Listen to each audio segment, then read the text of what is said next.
I said it's getting late, I just can't wait. Said it's 9 o'clock and I know I gotta hit the road. First I drink, then I smoke. Yeah. Hey, anyway, this is the video for the IBF, WBA, WBC, WBO World Middleweight titles on the April 13th between Claressa Shields and Christina Hammer. Probably the biggest women's fight in the world this year that we'll see. It's absolutely, it's exciting. It's awesome. And I'm going to break it down and give my opinion. Prediction.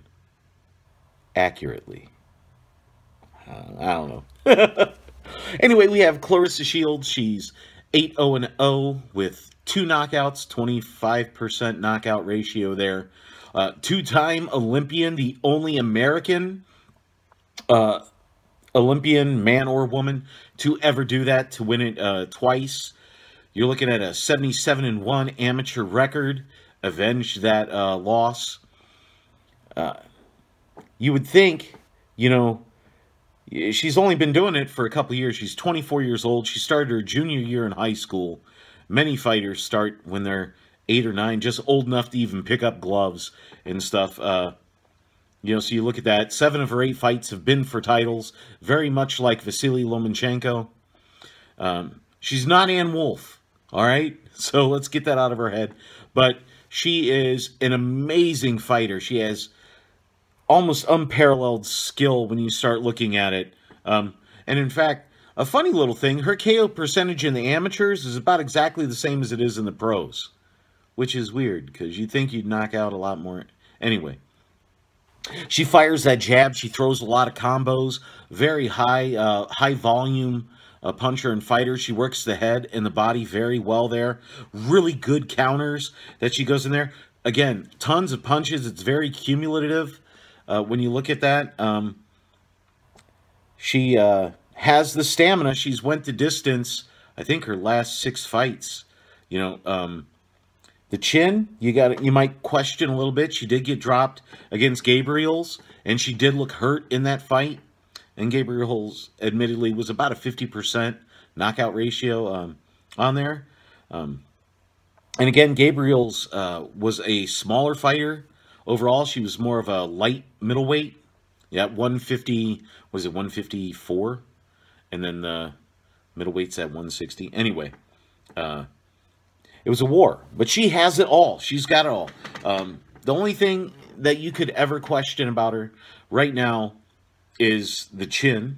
Because you can't, it's not like you could train the chin. I mean, you could probably make it to where you have no neck, right? Just no neck. And she's pretty active. She's had 8 fights since November of 2016.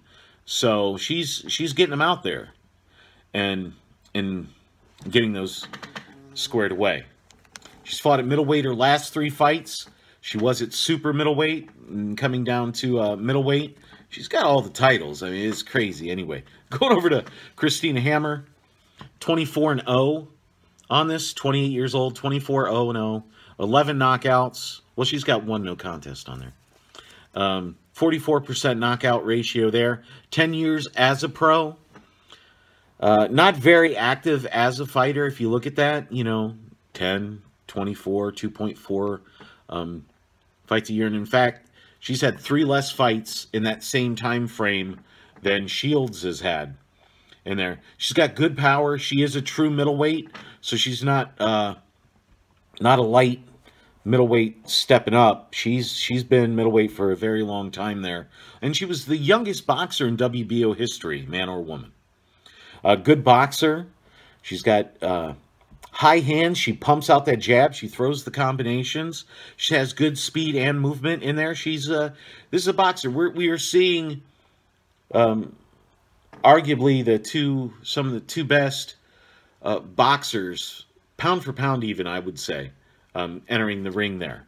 Now, she's not a fan of pressure. And when that pressure comes on her, like we saw in the Mathis fight, she will tie up. She'll make it ugly. She's not a fan of getting hit. Just throwing that out there. She does like to sneak the uppercuts in. And she works that head body. She does all the stuff that Claressa Shields does. But I see something extra in Shields. Just saying. Just hear me out now. I think this is going to be a fantastic fight.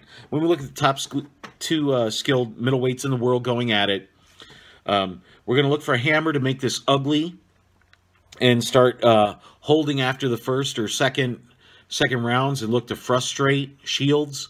And we can only hope that Shields can overcome her inexperience in that, in dealing with that, because in the pros, they let you hold a little more, they let it get a little rougher than they do in the amateurs. So we'll see how that goes. I see Shields pressing Hammer, and Hammer looking to do her hit and hold, again, trying to confuse Shields in that, and what's going on there. And I think Shields will win this with a unanimous decision. And then I started thinking about it a little more, and possibly, you know, if there is a knockout, it would be very late. Now, if Shields comes out warring like she did with Gabriel's and getting that going, I think Hammer's not being a fan of getting hit is going to get into a lot of trouble with that. If she comes out like gangbusters right off the bat, she might take Hammer out really early. Because I think Hammer she's primed for it.